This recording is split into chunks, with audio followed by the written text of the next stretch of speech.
That's what's up. I'm gonna change over. All right, Aaron. I will not be able to hear you anymore. Well, until the match. Okay. Yeah, that's fine. Let's get it, baby. Cisco's best opener. Let's get it. Let me actually switch to this layout. Yes, sir. We out. 3, 2, All right, guys. 24 stocks a piece. Let's get it.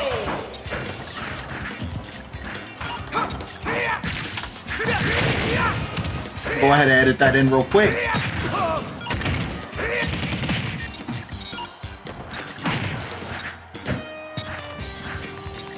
Yep, game on what? So you already know we got to disjoint out immediately, baby. We ain't wasting no time.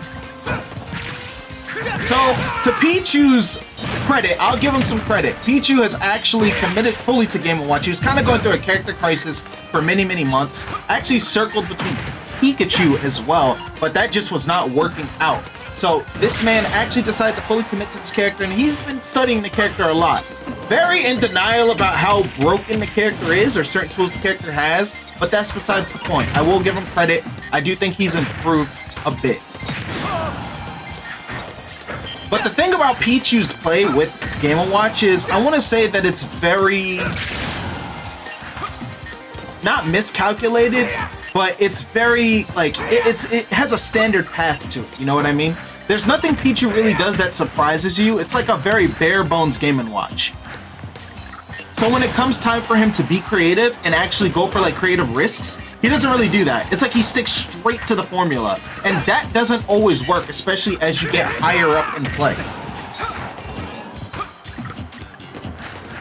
Certain tools, meaning all of his broken smash attacks. Well, actually, the only smash attack he really spams is down smash, and he does find a lot of success in it.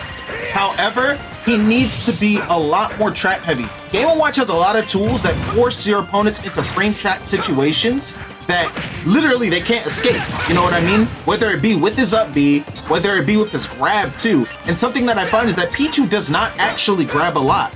A lot of people shield versus Game & Watch because they feel like they really have no choice, especially when dealing with Game & Watch's disjoints. So a lot of Game & Watches, well, the good Game & Watches will just straight up run up and grab you.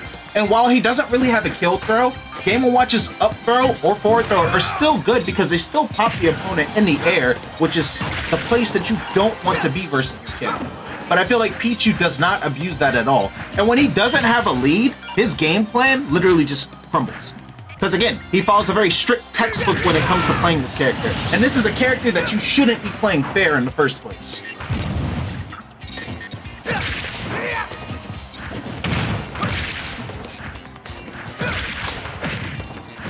Now, right now, Aaron has a 2-stock lead. I know Aaron wants to destroy them. So, Blacktwinz is literally going to try his best to actually decimate anybody he fights. No going easy at all. And right now, if Pichu starts off this crew battle with a 3-stock, that's not going to be a good look for his team at all. That should be it. Oh, he misses the sweet spot of the back air. Is he gonna make it back? He does. Pichu not actually being aggressive when trying to come back to the stage at all. You're having trouble finding it? I got you after this match.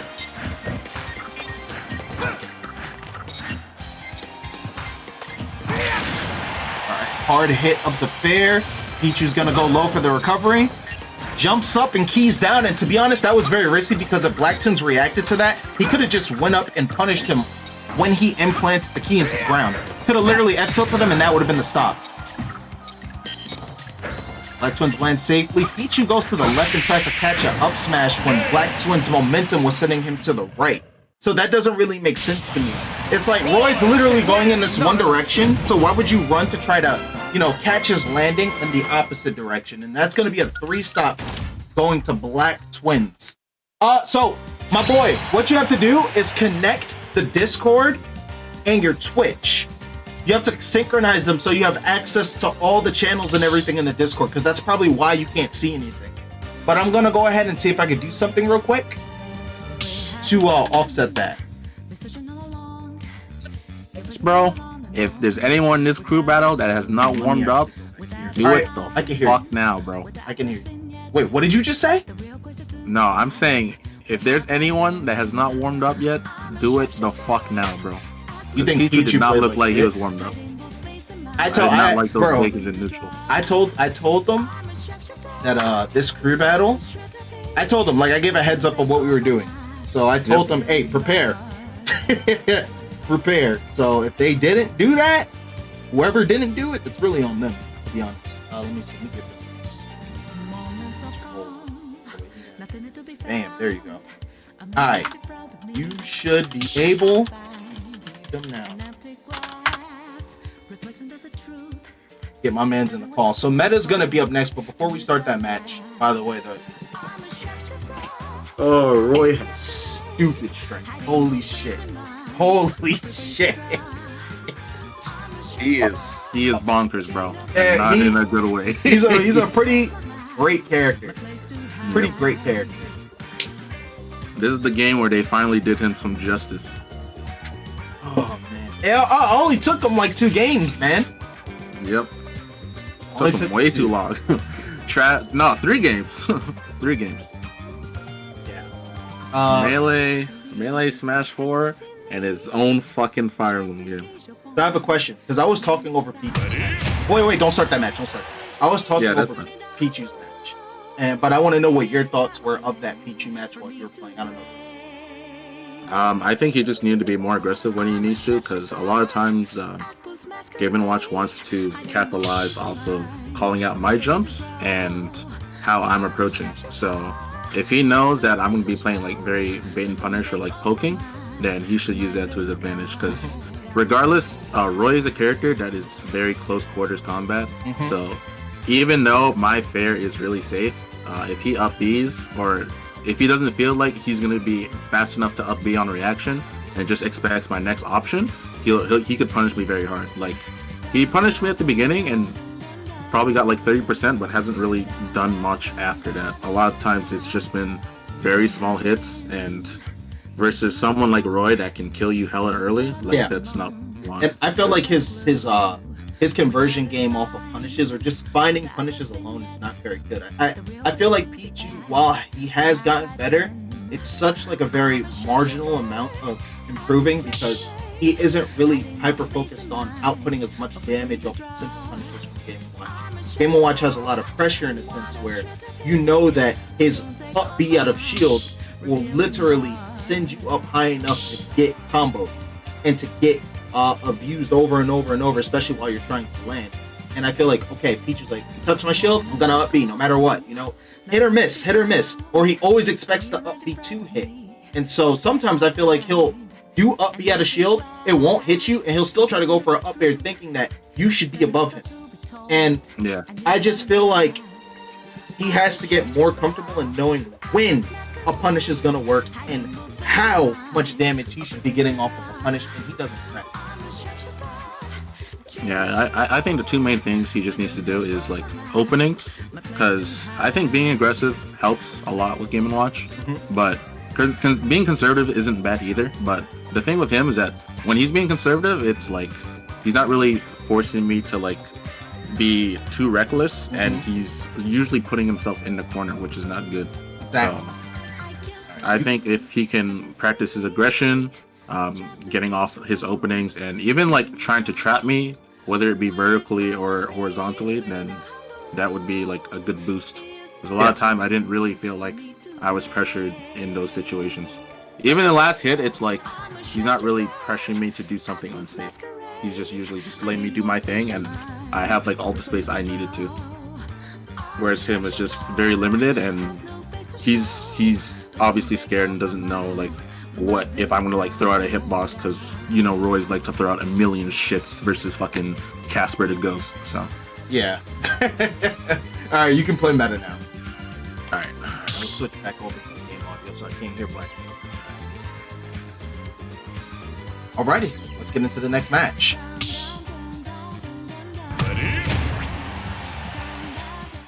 Gonna go ahead and update the stock counts right now. This is the match that I think will be no a bit harder stocks for lost Wi-Fi. on the side of me and Blacktwinz, but of course, the Zero to Hero contestants are down 3 stocks. Let's see if they can bring this back.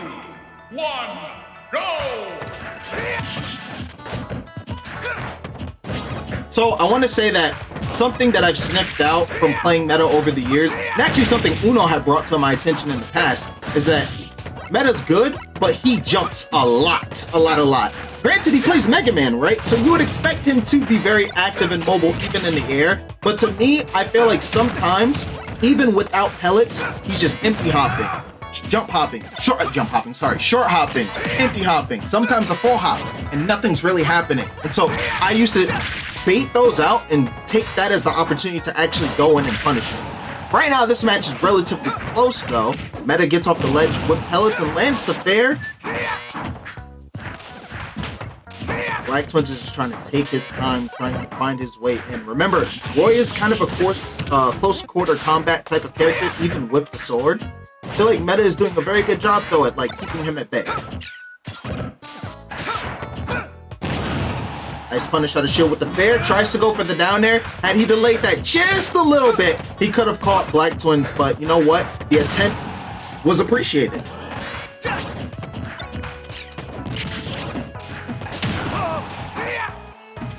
Smash at the ledge and gets the spike!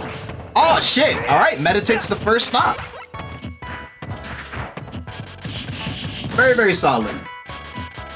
Now it's up to him to really get this extra credit. Like, he deadass has to get this extra credit to bring this back for his team. Nice jab. He was predicting that Meta would try to air dodge, but he didn't do it.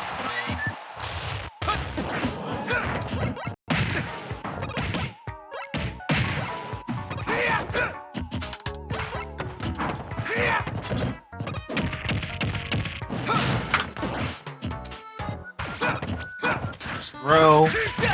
Oh shit! Oh, if he caught that! Yo, if he caught that from the air, oh, that would have been so sick. Meta doing a good job holding onto the stock though. I'm not gonna front.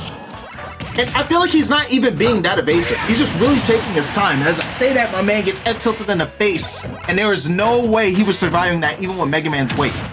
And speaking of weight, I feel like the survivability for Meta right now isn't even due to Mega Man being heavy at all or having good zoning options. I just think that he's picking and choosing his spots like appropriately. It's just solid play.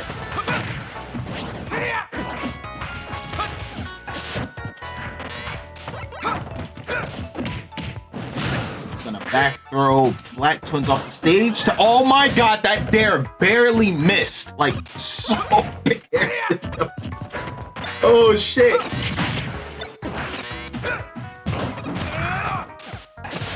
That was a good retreat with up B, but he gets hit with the F smash. He's gonna make it back though. Meta doesn't actually go for, I think a pivot grab would have been really appropriate there, because he had the read, but instead he picked an option that was a bit much too late in my eyes.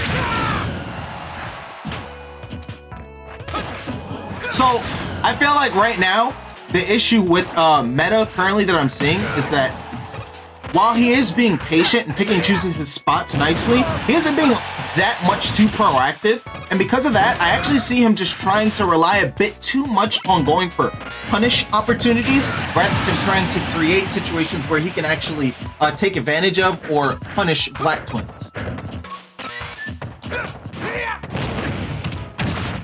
What the fuck? I've never seen that.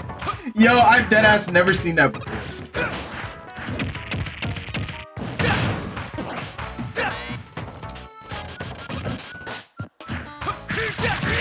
That's gonna be a punish, not a kill. Nice dare into the ground. Gets off the ledge. He's not really getting caught when he's on the ledge. That's good. I was afraid that when he's in these situations and he keeps on rising with pellet, he will get punished eventually, but it hasn't happened yet.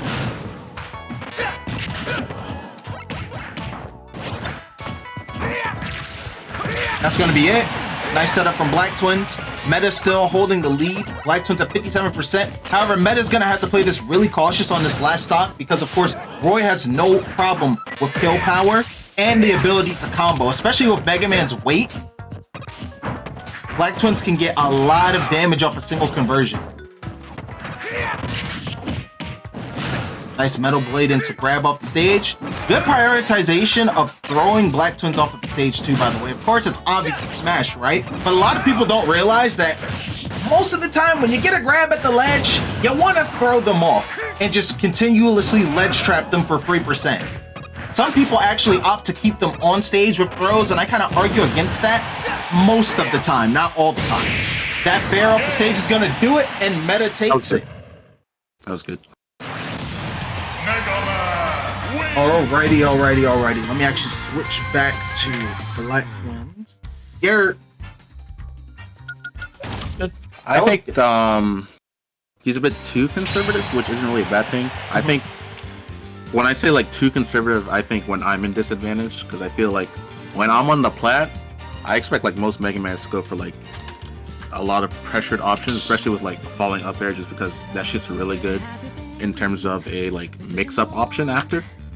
So like if they know that I'm gonna like try to act with a roll or anything, like being on a plat and like being under the opponent is really good as Mega Man. So I feel like he should provide a lot more like mix-up game if he has like me on like a tech chase scenario, or just like stuck on a plat and not able to move like as well, just because he's right under me. So.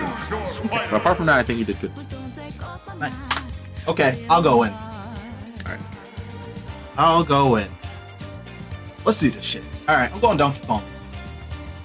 I could use a rat, but I'm going. Let's go! Alrighty, I'm gonna put in the game audio.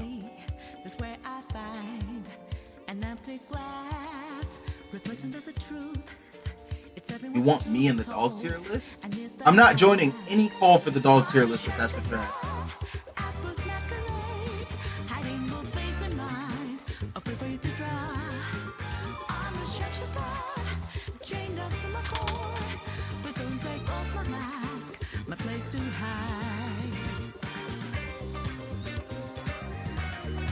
You said I'm throwing? Dude, you're fucking trolling.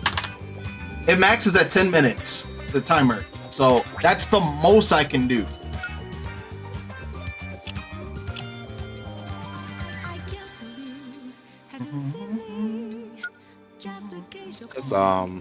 I think like if you try to do 99-minute timer online, you can't, because it can only go as long as This handing victory the arena can last. You guys really just shit on my DK any chance you get, and it really fucking confuses me. So let's play the match. Let's play the game. Bring that ass in the lobby. SD twice. Let's get it popping.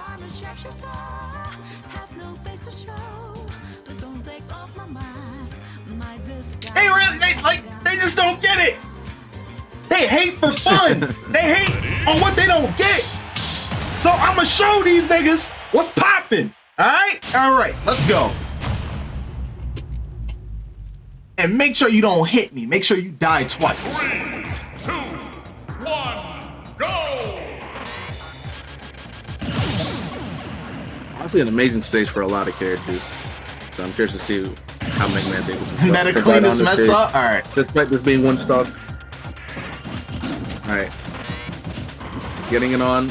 It's a very hard matchup for DK just because he's very big, very susceptible to get hit, edge guarded, poked. I feel like we're probably going to see quite a few pellet pokes and a lot of leaf shield in this matchup, just because DK, again, being very big, susceptible to getting poked. Ooh, Randy Clap didn't work out for NAKAT. You know how I know he's fucked up after that?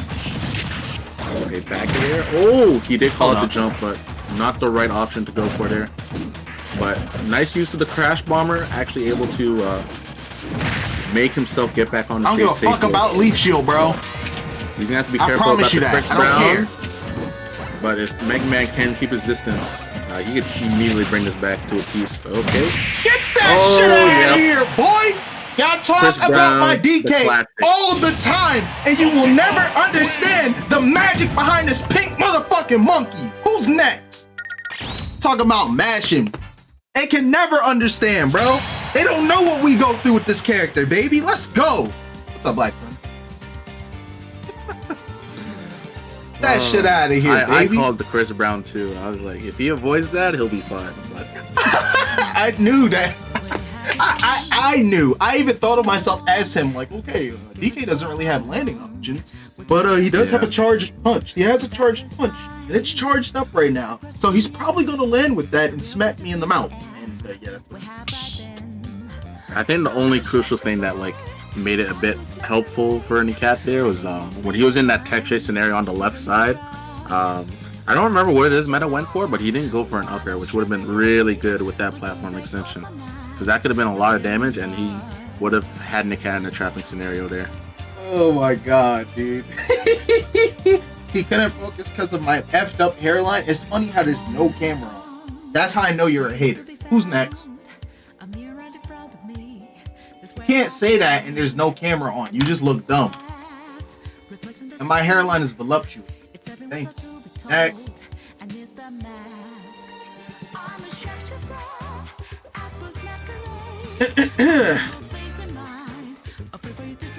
Alright, 21 to 18. We have a full character above them. Now, they need to be really careful right now. I feel like if they send in someone that has not fought my DK, they're actually just trying to throw the game. Let's see. We have lost Roy, while they have lost Game & Watch and Mega Man. So I think their best bet is to send out the Ness. That's just my opinion. I think that's their best bet. I feel like that's the only way they're probably gonna get a 2-stop, or 3-stop. I personally think for them, like, I don't know if they want to send in their best player too early. Or at least that's also another thing they have to factor in. Yeah.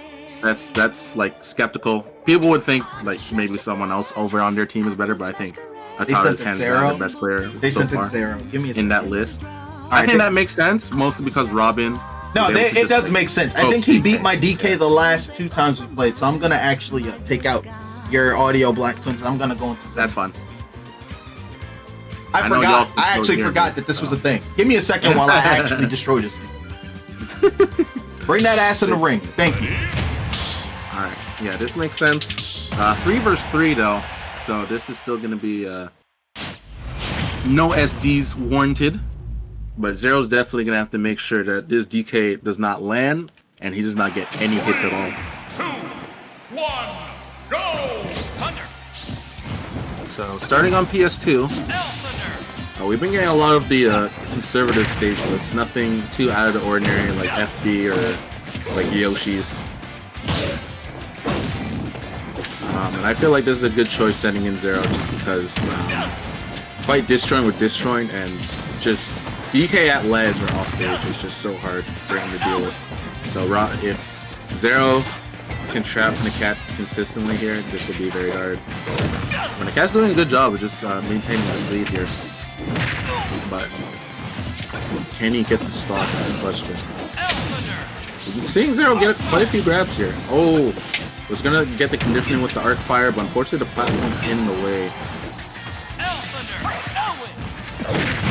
Oh, misses the ledge. That's gonna cost him early stock. And DK, not relatively healthy, but healthy enough where he's not really gonna die at any point unless he gets hit by an arc fire up smash at 100, 110.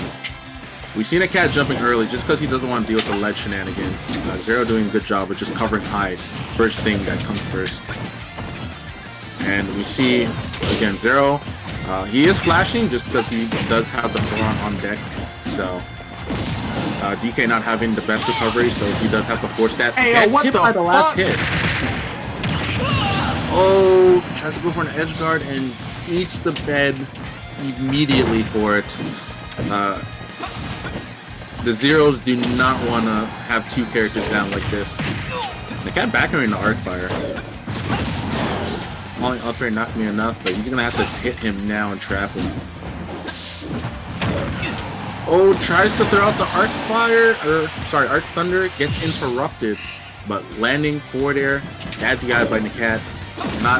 No Nakanian DI today, whatever the hell he called it, African DI. Even though that's fake propaganda. Right now, Zero not doing too bad of a job. We might see a potential Tomahawk into Nosferatu to try to get some heals in. 70 isn't too bad, but anything, yep, there we go, called it, especially on that platform. Oh, tries to go for a roll read, and that's gonna catch him himself. NAKAT very pissed off about that. Arc fire into another one. Oh, I think he tried to go for a weight bounce there. Go for a third one. And even then, that was already 54%. We went from a potential 3-stock to a reversal here. Zero gonna shut him out here. He's gonna have to be careful of the Chris Brown. All right, avoids it, but not the clap. And I got robbed for my second stock, and I wasn't trying. Not able to avoid the bongos, and that's gonna be it. A whole character and 1-stock lead, but oh, that would have been very clutch if Zero was to make that reverse 3-stock comeback.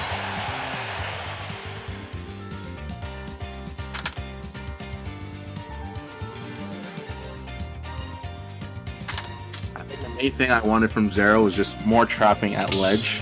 I love that he was covering the jumps, but I think in terms of just NAKAT having to recover low or just like from the side to the ledge, I think he needs to immediately set up those traps ASAP. So that way he has to force NAKAT to do a 50-50 of like a normal getup or a roll, and if he covers that option, then just boom, rinse, repeat. And that's the thing you want to do in that matchup as Robin, is just keep them in the corner, make sure they can't do shit. I didn't really get to see much Arc Thunder. If I'm pretty sure if there was a chance, it did either get interrupted or Arc Thunder, or not Arc Thunder, L Thunder Thoron was a better option. So I think anything to just force NAKAT to shield and pressure him more would have been good to get those condition grabs as well.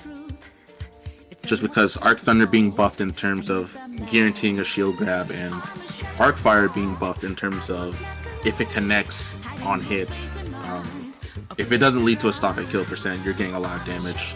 Like the first Arc Fire that I seen him got, he almost got a triple into like maybe a potential platform extension to be like 50-60%, but unfortunately messed up the input.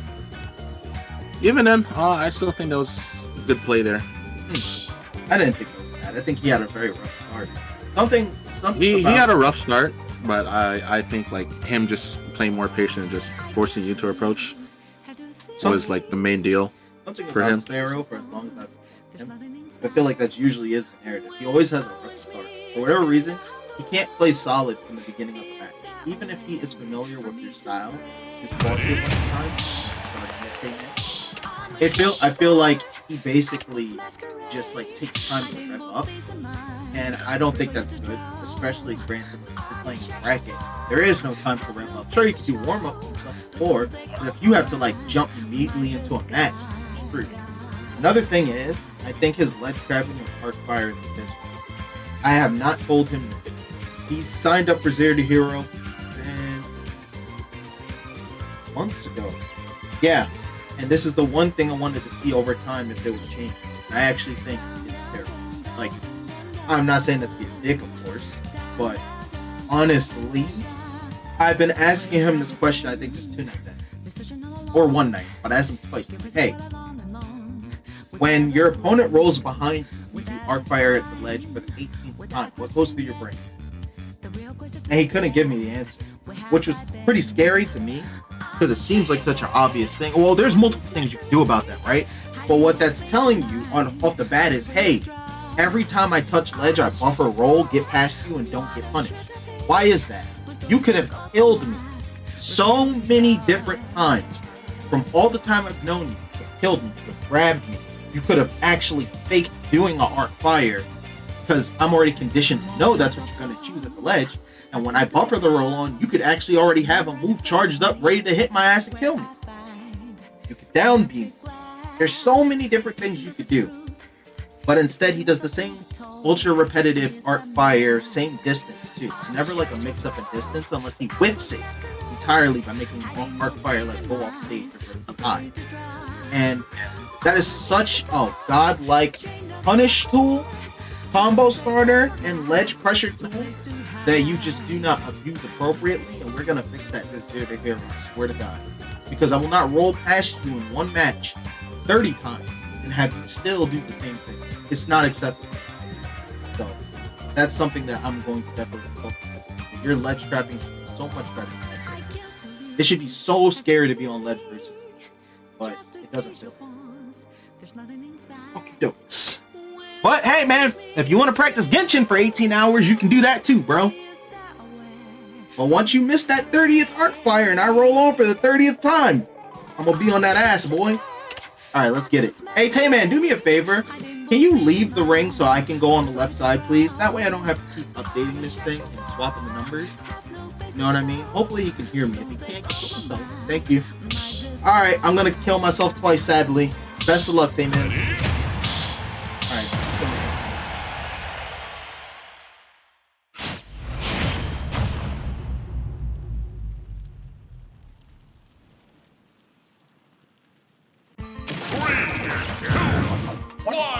Two battles with Wario is that well, I was gonna say if he's honest, if he's not honest, he could have a 10-second advantage here and just not have to worry about Waft coming out earlier, or he could use it to his advantage 10 seconds earlier. But right now, Wario versus this type of character, honestly, anyone versus DK is just combo heavy blue. But Smashville especially is like the perfect stage for Wario where he gets a guaranteed like 40-50%, like almost all the time. And he only has to do that once. So right now it's pretty even, but it's sort of not what Tay-Man wants, especially when he sort of has to work for this kill at the beginning. Are actually able to jump out. Oh, almost went very deep with the down air. Could have been a potential stage spike, maybe even edge guarded NAKAT there if he went for a fast fall. Oh, big commit. No punish, however. I know the one thing that Tay-Man like hates as Wario, and I don't know why, is he does not like abusing down tilts into dash attack. I rarely see him do it. I know he says it's very negative on shield, and it's like, that is true. It does suck as an option, but bro, people are scared of that move because it leads into a kill that loses their stock. So you have no reason to give a shit. Nice call out on the jump. Damn, he got me. And that's very good. Very nice. And that's the one thing again I was saying is that like he doesn't have Waft immediately. So unless he wanted to be a dick and not use his down B and like when NAKAT was SDing his stock and probably have a chance to get it 10 seconds earlier, then it had a chance to show up and be a factor there. Tay-Man being an honest man, despite playing Wario, getting that stock hella early. Alright, let's see.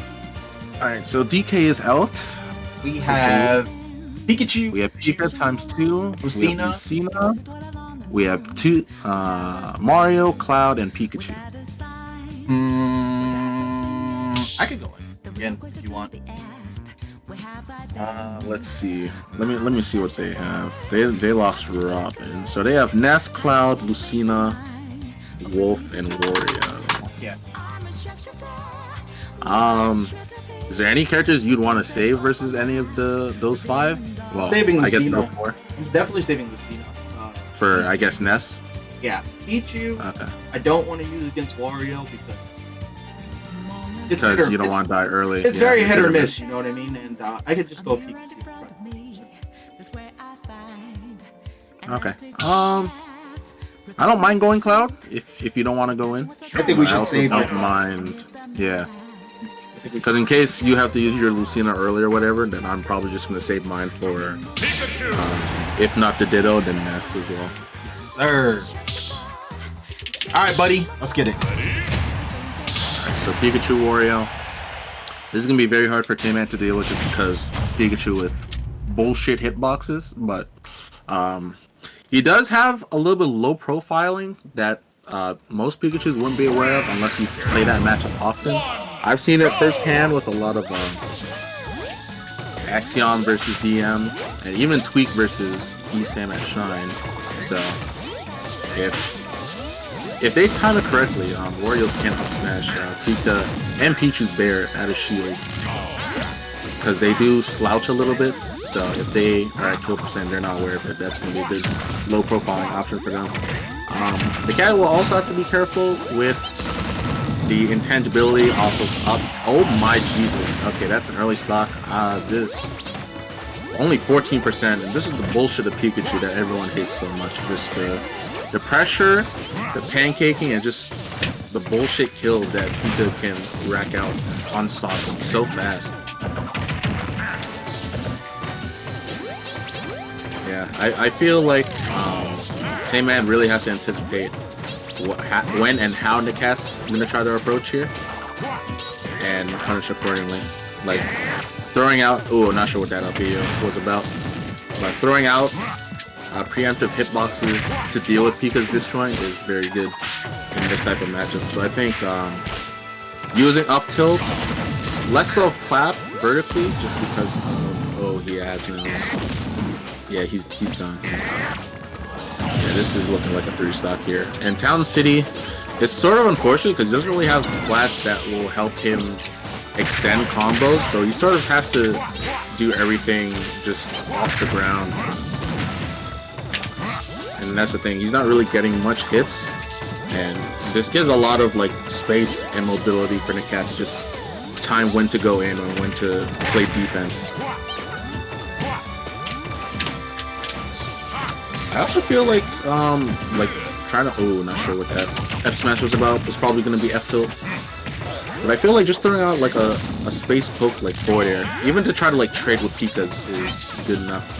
Because if you see it with on shield, then you can at least drift away due to how good Wario's momentum is. This is looking bad. He does have waft, so this is good. But he's gonna need to confirm. And I want to say NAKAT's at that like awkward percent where up tilt into waft might be a 50-50 just because of the percent range. So if he can't get anything else, this is going to be a 3-stock here. Okay, nice dash attack for the punish. A lot of Pikas. Oh, nice call out on the high recovery. Nice use of the platform recovery by NAKAT though. Yeah, he's gonna take his time because he does not want to lose his stock. He knows that every stock is crucial, especially in a crew battle. Nice use of the up smash. Unfortunately, not able to get it. I feel like Tayman's gonna try to call out a high recovery because most people in the NAKAT stream knows that NAKAT loves to high recover a lot, or if not high recover. Oh, did not mean to pick up the bike. He's gonna be very pissed about losing that stock. And this is very good for Tayman. If you can get a nice early combo and then a clap conversion, or even an up tilt waft conversion, this is good. This Pika sort of struggles to kill without a grab or a dash attack. So. And I haven't really seen NAKAT go for a lot of falling mirrors into down smash. So, ooh, probably a perfectly spaced F smash, but unfortunately, probably would have had to be a bit closer for it to hit Wario there. It only gets one hit. Wow. Up tilt and dash attack flanking. That's going to be very good for Tayman. Alright, NAKAT. We're seeing NAKAT starting to force a little bit because, ooh, the dash attack. Very nice. Yeah, I was going to say, NAKAT having him at a very high percent. I was going to say, like, if he wasn't able to get, like, a kill option, we might see a lot of forced kills there. Just because we don't want to see, like, a potential robbery from Wario just killing at like 30-40, especially on one side of the stage. So Yes, sir. Alright, so that usage of bike was horrible that entire match, bro. You shouldn't be like throwing your bike out and trying to use it as an offensive tool against a character that has an ability to edge guard you so easily at any percent. Like, you just literally robbed yourself of an option to make it back in an already seemingly bad matchup. I also feel like if he does have bike and he knows that like it's a scary resource to have on, especially versus a character like Pikachu, you just want to like just eat that bike and just get over with. Like if you have the chance, either throw NAKAT away, eat the bike, or just roll it off stage and then just boom, go back to neutral. Because I know bike is good for having like extending your hitbox and like making them like susceptible to getting like poked more, but unless you're not afraid to use waft as your recovery, which is something most Warriors don't want to do just because of how game changing that is, you don't want to pull out bike too much and unnecessarily.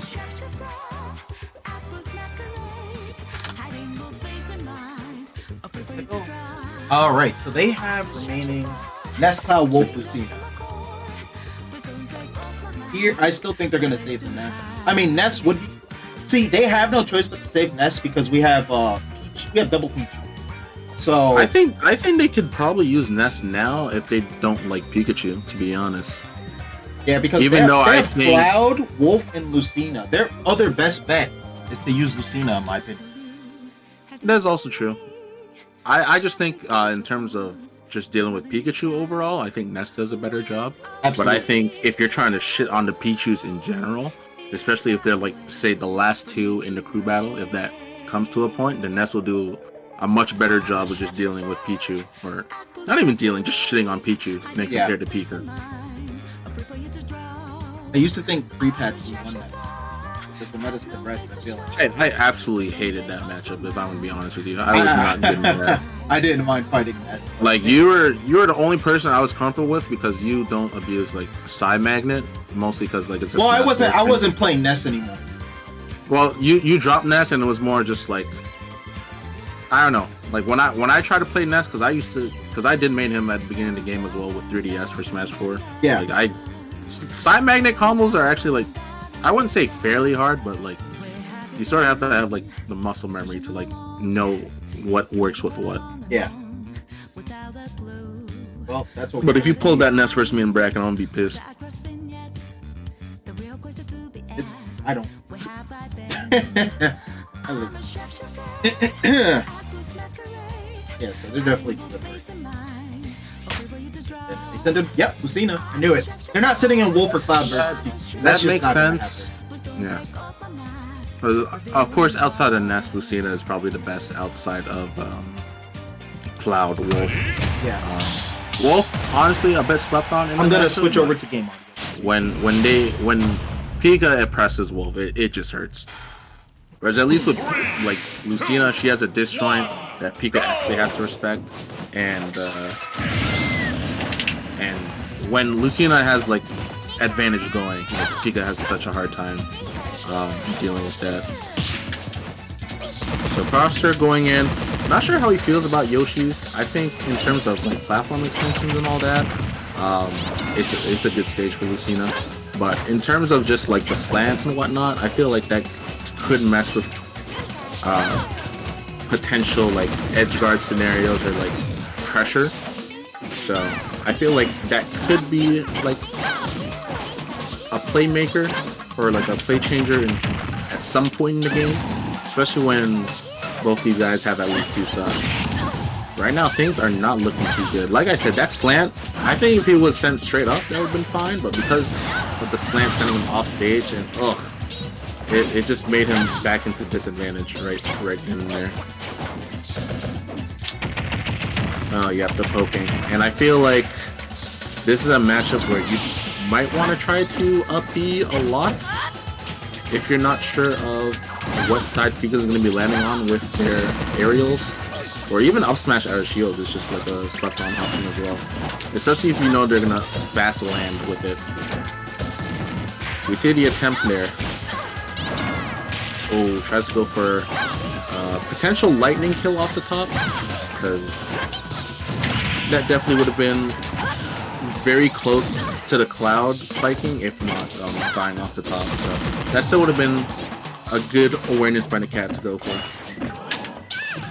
Right now, again, Proster already at 87. This is going to be very rough for him to deal with. And nice up B. Again, very coming in clutch here. Not going to have to take that kill. Nice up B again. A little bit stale. And center stage. I'd probably say maybe about 15% more. Proster might try to go for a grab. Oh, tries to up tilt. Actually gets interrupted. Pika BS at its finest. Oh. I still think you should try to go for a grab, however, just because like NAKAT knows he's at that percent where he's going to be scared. So if you can just go for a grab, get some pummels, throw him off, that's going to be fine. Oh, way too early on that. I'm going to lose the stock. Or way too late on the Dolphin slash. So nice trade, and the F tilt will catch. Now Proster can just take one more stock, or even just to make the reversal here. Because this is almost the time where we see NAKAT get reversal twice.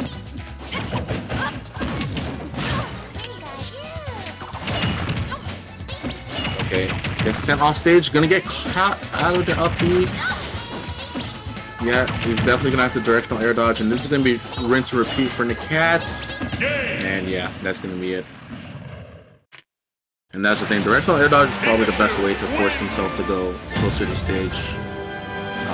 Throwing out an aerial, although it does help push your momentum a bit forward, it's not gonna be as great as just directly air dodging in. So, good edge guarding by NAKAT. I think from Proster, I think we just need to see more poking tools, and I think just respect a lot of like Pikachu's like aerials a lot, and just try to punish accordingly. Hey, Chronica, like, we saw him go with up B like a bit later. Chronica, how new or how familiar with Ultimate competitively is Proster? Chronica would know more of his story to the game. Proster is someone that I really wanted to join Zero to Hero because I feel like he's very unpolished, but he has a very good idea of what should be done. And at least for like the base fundamentals of competitive play, let alone using Lucina, I think he's pretty good in that regard. But he's at that point of a player where if you throw an obscure ass character at him, even an obscure top tier, he's going to like struggle. Like Pikachu is one of the worst options they could have like chosen Proster into, but they probably felt like they didn't really have a choice given the character pool that was there. So I think matchup wise that made sense, but because like again Proster not too into the game, apparently he's been on and off, and not knowing like much matchup like experience, especially with Pikachu, despite being bullshit in this game, very uncommon character to like you see like worldwide. So he's been playing for only a year and already passed me up, dude. Proster's he's pretty. I think he has the potential to actually be really good, depending on how serious he took the game. I think he could actually go to great lengths with it. Now I'm not fronting either. I wouldn't just randomly say that about a person. It's like when I played him for the first time, just dicking around. I could tell that I was able to play the way I was playing because one, he lacked matchup knowledge, and two, it just didn't seem like he even had all the confidence in himself to like pop off. So I wanted him to do Zero to Hero, to play with other people either better than him or around his level, to kind of give him a glimpse of where he's at, and hopefully maybe inspire him to try to take it as serious as he could to like move on and try to do better and bigger things in the game. Amiibo King, I'm literally talking, bro, so I'm not starting the match yet, but if you guys tell Amiibo King to leave the ring, so I can go to the left side, thank you. Something in that matchup, by the way, is you can't be aggressive as Lucina versus Pikachu. So you have to treat Pikachu's fair as a disjoint. Think of it as a sword, right? Sure, Pikachu does not have a sword, but Pikachu's fair has a ton of range. A ton. So even though your sword should be able to beat Pikachu's fair, sometimes, actually, I found that I trade. Sometimes. So what you want to do is, I would say, play a very bait heavy playstyle. You want to bait and react to what Pikachu does.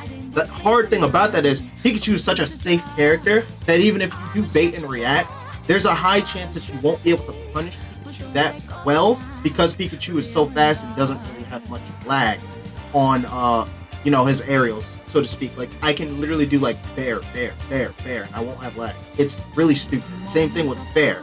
So this is a matchup. One, you have to play a lot to quite understand it.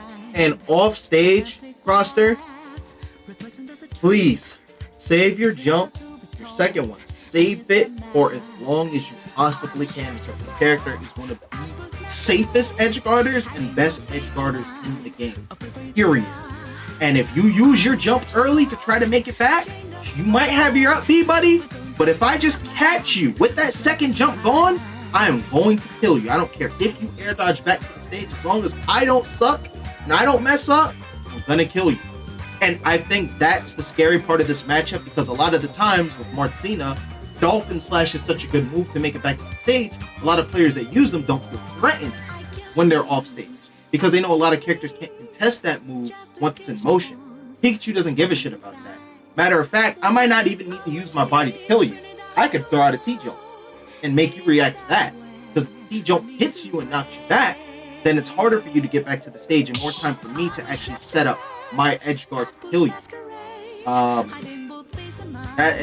So that's just like baseline information I want to give you for now. I think throughout the majority of Zero to Hero, I will be using Pikachu against you, and I'll try to play other very obscure, like lame-ass characters that I really feel like you don't know how they function, because I think that's just very important information that you need to have. Lucina's a great character, by the way, but she's a character that solely functions off of how good the player's fundamentals are. So if your fundamentals are really good and you really understand Smash, you can make that character work. I don't think she's easy to play, but she's not the easiest to succeed with. That's how I see it. Oh yeah, alright, now I'm gonna play Mew. I'm gonna...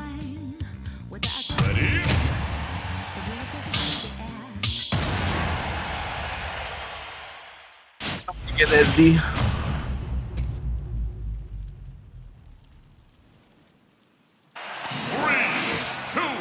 Actually, did he lose stock? I don't even remember.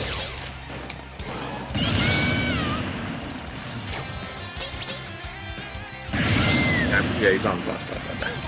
Alright, Emil King just needs one. So let's see what he can do. No Inkling to come around, so I think Wolf is good versus Pika in terms of just having that kill power, because I think if he was playing Inkling and he couldn't get like roller confirms or edge guards, this would be a very hard way for him to approach. But since with Wolf, he could sort of like play keep away and keep his distance, I think he'd be doing a lot fine. Not fine, better in terms of just playing back and being conservative. And if he needs to get those kills, then he can. Right now, the Wolf is actually doing amazing work here. Honestly, just needs one call out off from NAKAT's aggression or something to like approach haphazardly with, and he's gonna be gone. And we can see from here, NAKAT is trying to play it safe. Yes, can't mess with the Discord notification. Can't deal with that. Oh, yep. I like that Amiibo King's just playing it chill. Not really liking the dash attack though, but I like that he is playing with the risk to like try to get a kill. Unless he gets a grab. Oh, input error. Gonna go unpunished though. It's anyone's game. The cat wants this stock so badly. Bad pop out, but good awareness where he's gonna get a grab off it. Doesn't preemptively just autopilot to the down smash. Oh, grab, and that's gonna be it. Yep. Good job. Especially with that rage back throw being fresh. You're good. Definitely gonna kill. I'm better. I'm actually surprised I didn't kill. I'm actually surprised that I struggled with the beginning. I was. Yeah, I was actually very impressed with the Mule King at the beginning. Very nice. Alright, so Pika is now gone. Okay. I have Pichu. That's one. Let's see. We have left. We have Cloud, Lucina, Mario Club, and 2 Pichus. Yep. How you want to go about this? Because I could go in against Pichu. If you don't want to, then I was gonna. You were gonna go Pichu? Yeah. Let me go Pichu. It's in that already. Okay, alright. You got it. I love that matchup. Me too. Even though Larry fucking cucked me, killing me at 40 with Wolf back That's here. the one Wolf I have not played in that match. I should have won both times. I was very tight. Here now. La-di-da-di-da-di-da. Oh wait, no. Give me the left side. Yeah, give me the left side. You would think he understands the motherfucking protocol by now.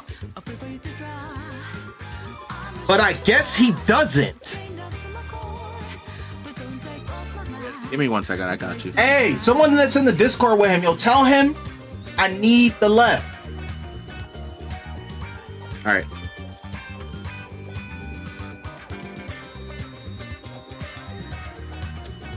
Bro, I know I did not go into that call to tell him to... He's in the Discord. Yep, there we go.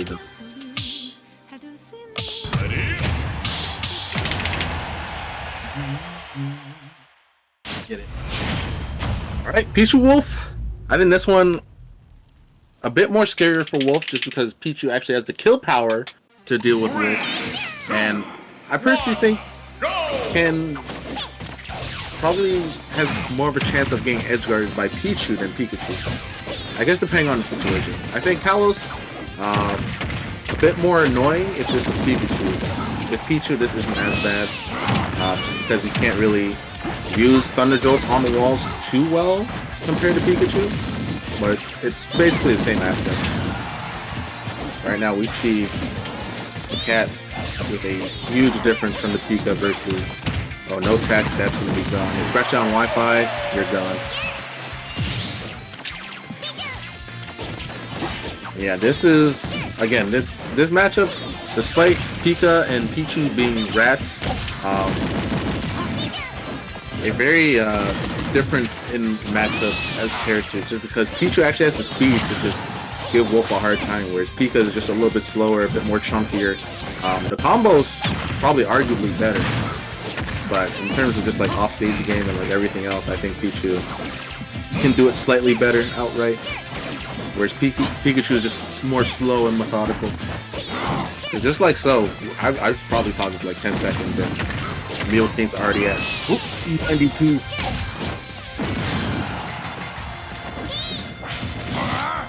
That was a good recovery. Yeah, that was a good recovery. I think down smash might have been a better option there. Oh, yep, down tilt back here. That's actually something I do not utilize as a Pichu.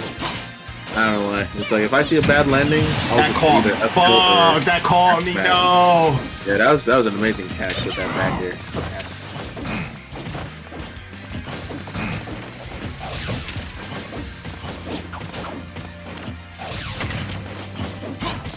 But yeah, we see Emil King playing conservative here, just because any stock is important, especially with how much they're at the deficit right now. Because after this, they only really have the Cloud and the Ness.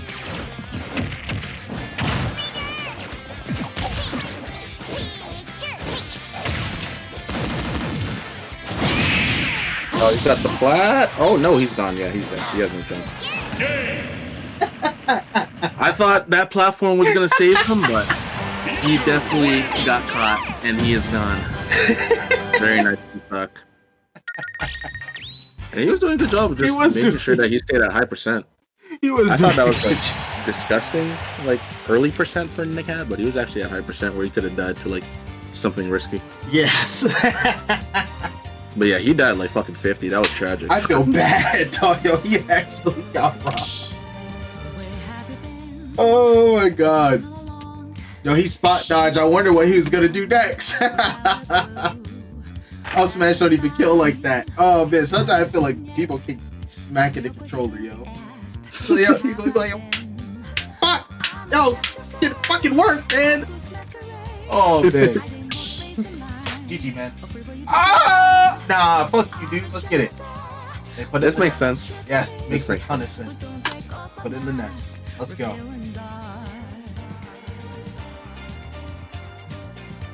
Alright, man. Jeff? Let's go! Alright, see you, Aaron. Later. Alright. So let's see how this matchup is. Offline, very different from online.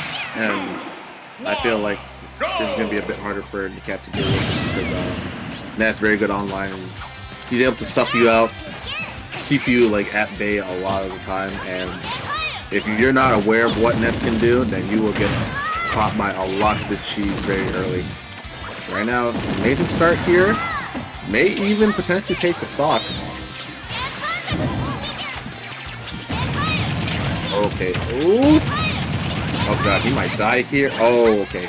Good DI holding in. Does not want to risk any chance of just dying off stage early. Because honestly, if Akata went for that baseball bat, I'm pretty sure, I'm convinced he would have died at that percent due to how light Pichu is. Oh, wrong move. Ooh. The cat definitely wanted to throw out a nair out of shield. Nice delay with the PK Thunder. Most, I'd say, beginner and novice Nest mates would immediately go for a immediate Thunder. Nice. And you would expect the grab from Nest, but Atada actually very smart utilizing the up smash out of shield. Especially if he knows that he can't get the punish in time. Yo-Yo on shield is also something that you don't want to mess with. So NAKAT on his last stock. If Atada can take this without losing any stock, this will be good. Because this will have a new sense of light for the Zero team. The Zeros. Yeah, NAKAT definitely needs to grab into a Roar Thunder kill or just an edge guard scenario here. And he doesn't want to stay at ledge just because one back throw. Yep, the fastball there, the shield code. Oh, yep, catches the roll. Very nice. And NAKAT has done his job. If he could somehow choose a stock with like a Thunder Spike or something like that, back throw into Thunder, that's what he needs. Oh, yeah. I think that was like falling forward air to the tilt. Yeah, I'm gonna take that stock. It's all good. Bring out the blade. Or I don't know what you're gonna do. Oh, yo, I just saw the donation. Thank you, Scott. Why would you donate? Yeah, the alert just doesn't come up on this layout, but it'll come up on the other layout. This dude put 10. Do you know what you donated to just now? You donated to me playing Minecraft and what's the other thing? Sleep and Smash. Thank you, though.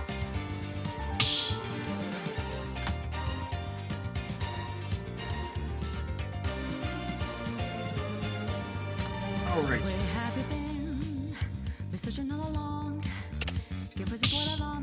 Oh, I'm on my last character, so I might as well have him selected. Choose your Cloud fighter. if you wanted to. But both those matchups are pretty rough for Nest to deal with, so I was gonna take 10 off that goal. I can't do that, bro. Thank you, though. Thank you for the 10. Use it for Popeyes. I appreciate that, man.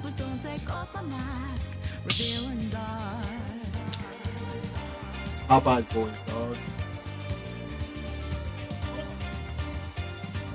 No, don't rob me for the experience.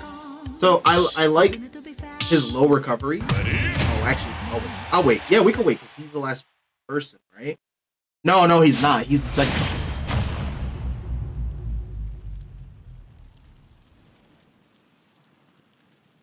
3, 2, 1, go!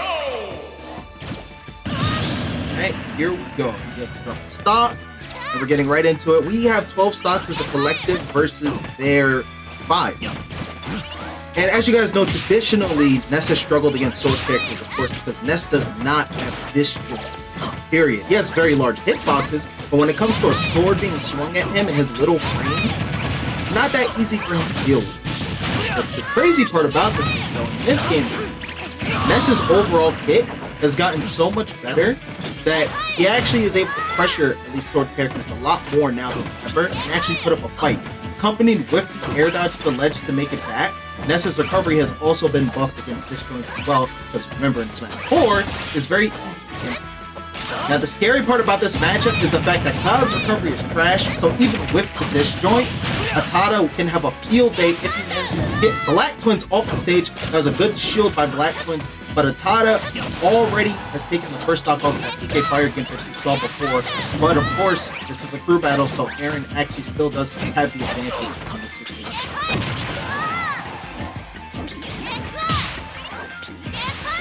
Harry, Cloud is going to roll back onto the ledge. No punish with the side B. Gets the grab on Cloud. Oh shit, that might be edge guard. Nope, he puts out the yo-yo a little too late. He could have very well had that edge guard, but he gets the fair. Fastball fair into the ground into back throw. I didn't know that beats Cloud's up either. Well, Tada takes the second stop first. Chad is kind of popping up.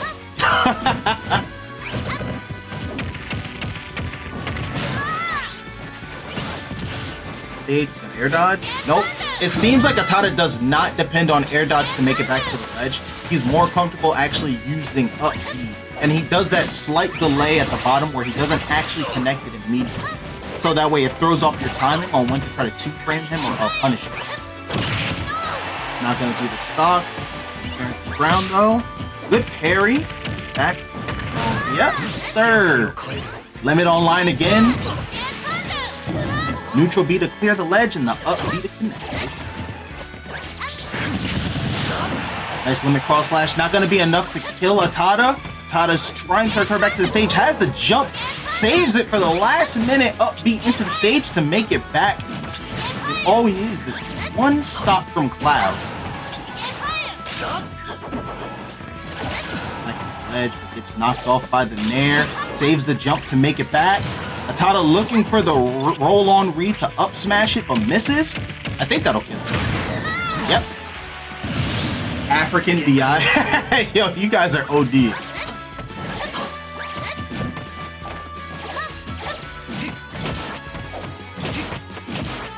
Oh, shit. Oh, no. No, that's not gonna kill. I actually thought he was gonna go for the back. Limit runs out at the last second. That would have been an excellent blade beam punish. My man tried to go for the dare on the recovery, but Atada just barely air dodges through. Oh, and the yo-yo covered to the ledge. It's Atada takes the game off of Blacktwinz. That's solid play. I feel like Atada was pushing advantage a ton off stage. His recovery was so solid that it was very, very hard to actually get the edge guard on him. And like I was saying, at least currently in this meta right now, as NES players got more advanced, it's a lot harder to actually deal with him off stage versus other games, which was his biggest weakness before. So on our side of things, amigo, Atada has one stock left, and so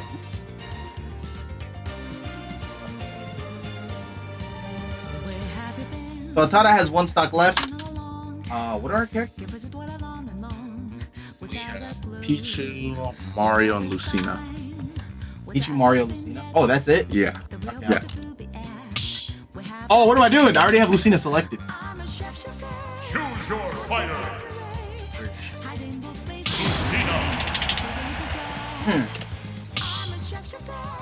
Oh, let me get the left side. Yeah, he knows. Nope. Alright, I'm gonna wait for you to get on.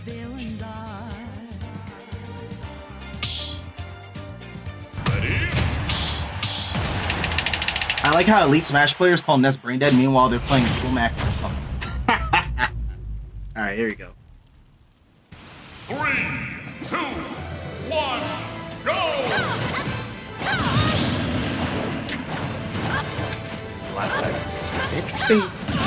Interesting stage. I feel like this can mess with a lot of like, I guess both of their potential like trapping, but I think Ness sort of has an easier time just because Yo-Yo doesn't really get affected by the slants. I think it only would really affect PK Fire.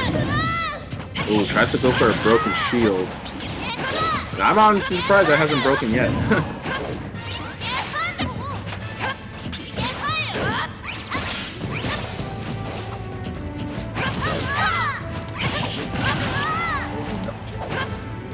Yep, gonna go for the directional air dodge. Called out, NAKAT gonna be aggressive there. And it's very dangerous for Atada, as he is the second last player on the team.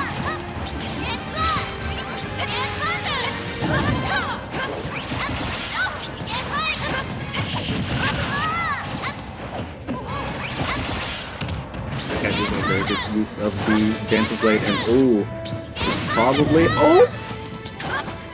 I respect what Atada's trying to go for, anything to get a stock for the Zeroes team. Nice counter there with the aggression.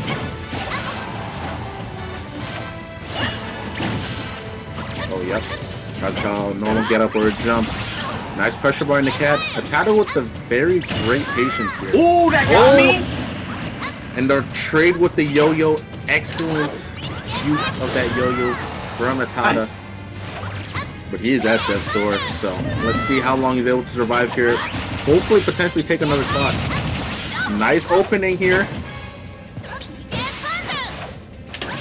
Oh, that's interesting. I think he definitely wanted to go for the shield break option, but I think he accidentally hit the platform by accident. Didn't want that. Regardless, he is still doing a good job of just keeping the cat at bay here. Nice tech. Awkward angle, but Lilat being somewhat fixed. Gonna help out here. Nice patience by Tada. Oh my god, he's bringing this back. Oh, and just like that, Atada, the MVP already. Can he take this 3-stock off of NAKAT here? Catches the jump. NAKAT definitely gonna have to try to play very patient here. Center stage, because he does not want to, of course, lose this next one from Atada, because they still have the cloud right after this. Why? I respect it. I respect it. Why? If he got that? You could have actually won. What the fuck? You'll never defeat me. I respect it. I respect it. That was good though. That was really, really good. Why would you go for it? Oh my god, dude. I respect it. I respect it. I gotta go for the cheese when I'm down so much. Oh, dude, I think if you actually kept playing the way you were playing. So the difference, Atada, is before I could fumble your recovery, right? I could literally like fuck with your recovery and just condition it over and over and over. But you have a lot of different mix-ups now that even I have to get used to. So I can't actually go off stage and punish you the way that I should be doing it. Which of course, I'll do that. But at the, oh shit, hold on. My man ready to lock and load. But at the end of the day, you played that extremely well. I just think that you should be a little bit more careful when trying to all or nothing someone, especially in a crucial moment like that, because the point of this group battle was to see how quick people could adapt on the fly, right? And while you held your own, it didn't feel like so much that you needed to adapt in order to win. That just felt like more so a raw representation of your current skill level, which is really good. So I think during this year, like not this year, but you know, this entirety of this like, group battle, or what I would take from that is, while your recovery was working the way it was, there is a hole in what you're doing that can be exploited. I didn't want to go for it in the group because I was gonna die.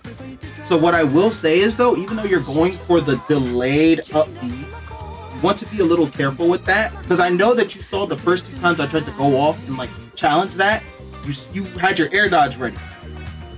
But what if I go down for that, do nothing, don't fast fall, and then you air dodge up and I catch you? There could be a situation where I stage spike you, or I hit you into the stage hard enough that it bounces you to the right or left, and then you have no choice but to up B from far, and then it's like Smash 4 all over again. So what I will tell you is don't get too comfortable with the way you recover, and try to make variants between you doing the long up B and the shorter up B. I would say you should still use both, even though you've mastered the harder one, which is the longer one, in my opinion.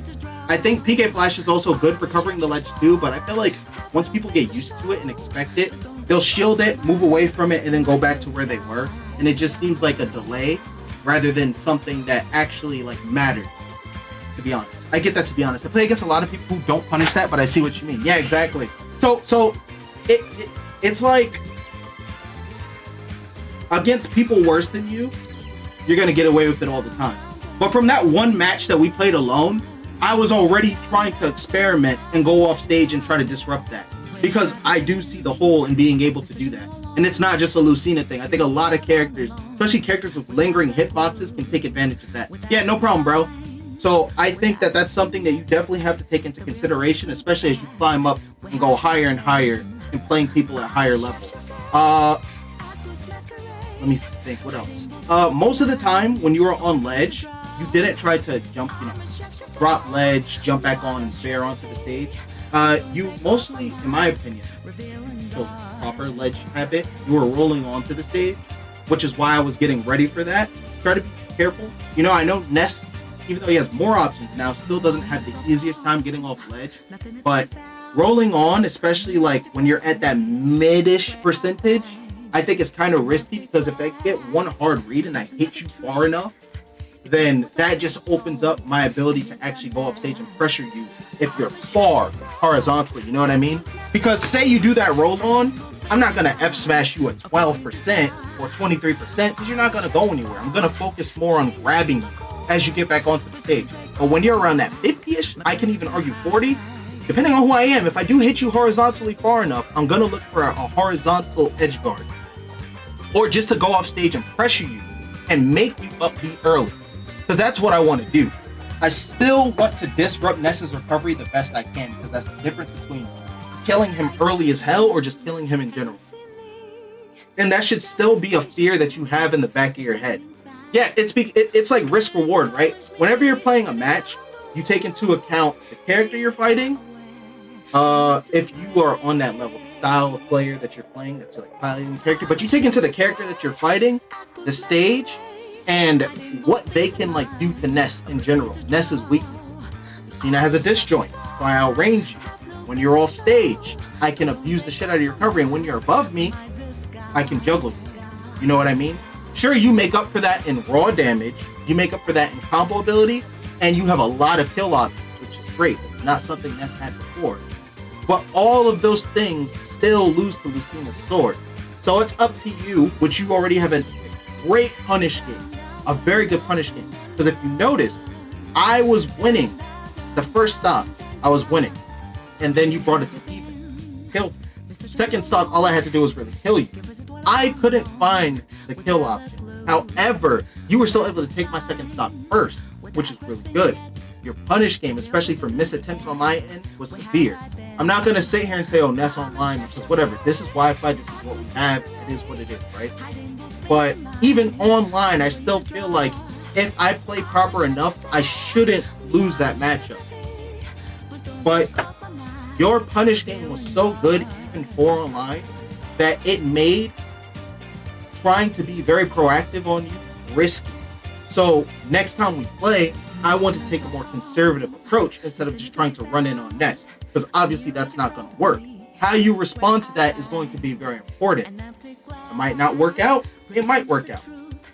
But I think that you should definitely be ready for that and ready to fight people that are not just going to run in at you all the time. Because even though Ness is quicker in this game compared to the rest of the cast, not that fast. Wasn't intentional bars, but I did it. Alright, so now we're just waiting for their last player. My boy means Cloud. So that's who we're waiting for. Who do you have left? You have Peach and Mario, right? Alright, bet. Let's get it.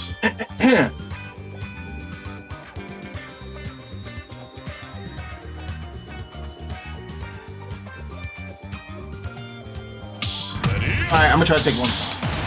And let's get it.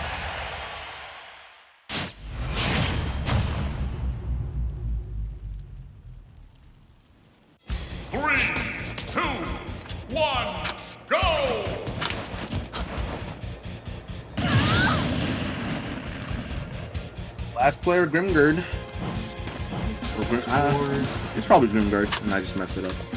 Grimgard. The cat on his last stock.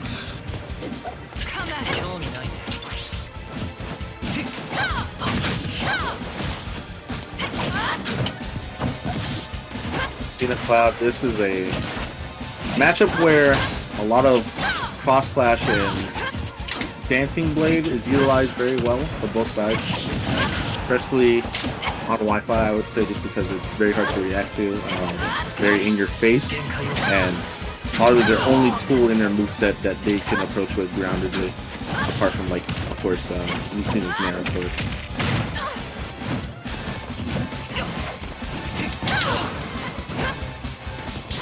Outfield, a very well universal stage for both sides. Amazing counter from NAKAT.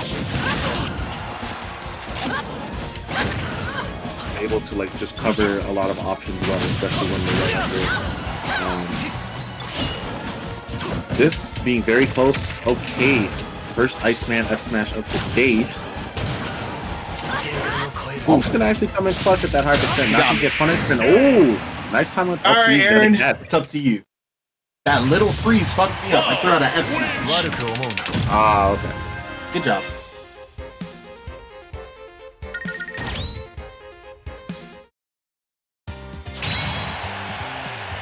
Iceman F smash didn't work, bro.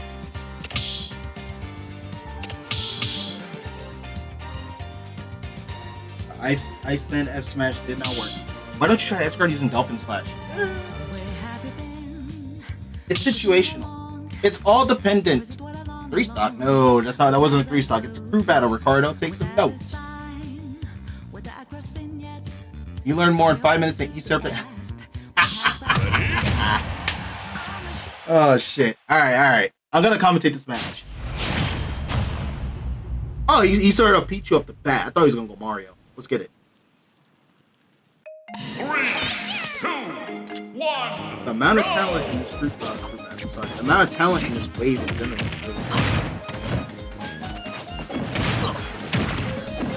Goes for the nair into regrab. He didn't actually start the up air chains immediately. But guys, as you know, this matchup is considered hard for Cloud, especially because of size, the down air on the up B, of course, and of course because both rats have a very, very, very solid time edge guarding Cloud. So that's going to spell trouble in this matchup. And at these side. No, yo, bro, I need to ask him a question. Alright, he finally gets the cross slash. I feel like the cross slashes need to be better timed, especially in this matchup because it's risky, right? Against Pichu especially, that has a high burst combo potential, you don't want to do anything laggy enough that's going to get you grabbed or damaged. Pretty much a very good cross slash. Catching the roll, killing Pichu, of course, is very light character. So even though Pichu can kill Cloud, Pichu is also able to die extremely early for Cloud's character. But like I was saying, you want to choose options that have little lag against Pichu. But yeah. Because if you don't, the amount of damage you're gonna take off of one interaction is way too much for a character that can actually kill you very early, let alone also edge guard you. Right now, things have taken a turn for the worst. Blacktwinz is really just abusing him off stage. He's not able to actually recover properly. There was a dare to his up B, and then my man literally just tried to jump back, and I felt like as soon as he was about to input the up B, S smash was already there to catch him. Limit is up. He tries to get the limit cross slash, but the bear was able to catch him right before it landed. That was really big for a Blacktwinz surviving that interaction. Go ahead and recover low, try to get back onto the stage. The nair to push him off. The F tilt off of the parry on the up B and the spike to finish it, and my man never had a chance to make it back. Now, let's talk about this matchup in general. Blacktwinz. I don't have the game audio in. I can literally hear you from the jump. Because that was a very quick match. What do you think Cloud should be doing against Pichu? To the best of his ability, right? Because even though I feel like he was getting edge guarded, there were definitely better ways to recover to the stage that he wasn't taking advantage of. I feel like recovering high is like only good if you're already throwing out a preemptive hitbox, and even then that's risky because Pichu sort of can like outmaneuver it very quickly, or at least like in like the snap of the finger. Yeah. So it's very hard to do that. I feel like you would want to force them to try to edge guard you low. More reasons because you have a lot more stalling mix-ups when you have to recover vertically. But if you know that they are either gonna like go off stage or try to like time an edge guard with an F smash, you could either up B early and trade Pichu's F smash with their up B, so that way they have a better chance of recovering better. Or if they think that the Pichu's going to try to edge guard and they can avoid that, and they're at a much harder deficit than we are, then they could just go for a potential suicide stock trade. So I think that is probably just better off doing, recovering vertically compared to horizontally, just because when you're recovering like horizontally, it's just like, unless you already know how they're going to edge guard you or like set yourself up in advance, you're putting yourself much more in a bad disadvantage than you are vertically. So that was something that I played him in bracket last year, and that was what I was using when he was off stage. Horizontally, I just went off. Even if I went off, just try to scare him and not do anything. You know, he always responded. right? And he didn't really have a choice.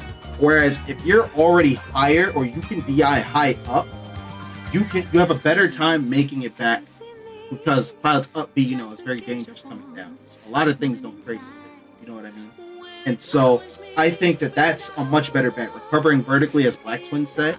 And also, if you can and you have it, please save your jump at the very last second. Unless you're trying to force yourself vertically, it's vertically higher enough so you could just up B and be fine. What do you think about trying to stall your recovery with like a side B in the air? Let's say you still have your jump. I would say it's ill-advised unless you're very high up. Okay, I would say it's ill-advised. Because unless if they're already close and you're gonna try to stall with I'd rather say you're better off stalling with neutral B, because you could at least choose a direction of flow of either going forward or back. So if you know that they're gonna chase you regardless and you do a blade beam, you can at least pull back and try to whip away or pull away so that way you don't get caught. Because if you do cross slash, and unless it's the boosted version, you're better off just not doing in general, because you just stand still for a moment until you could do something again. So unless it's a non-disjoint hitbox like Nair, then I would probably say you're better off not using side B at all, unless you're already very high. In neutral, if that's the case, then neutral B is better. In neutral, I find it hard to deal with Bear. Short hop Bear, short hop Bear.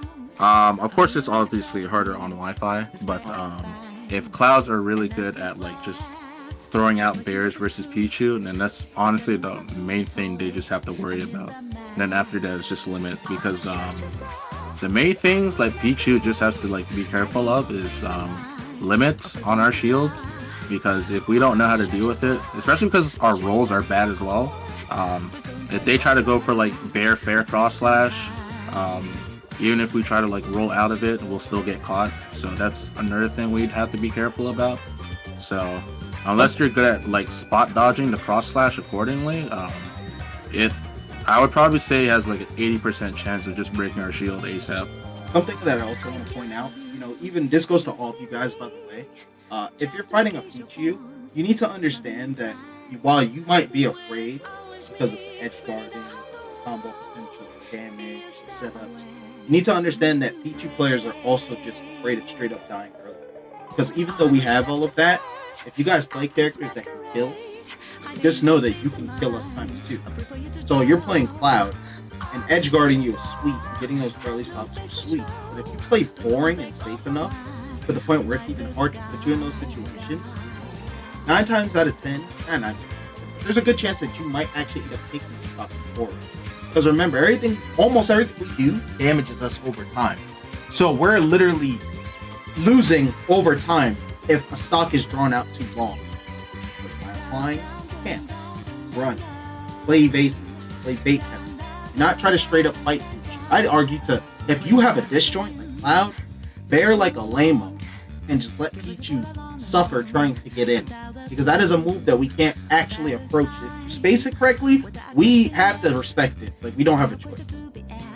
And unless we do boost grab, we cannot punish it.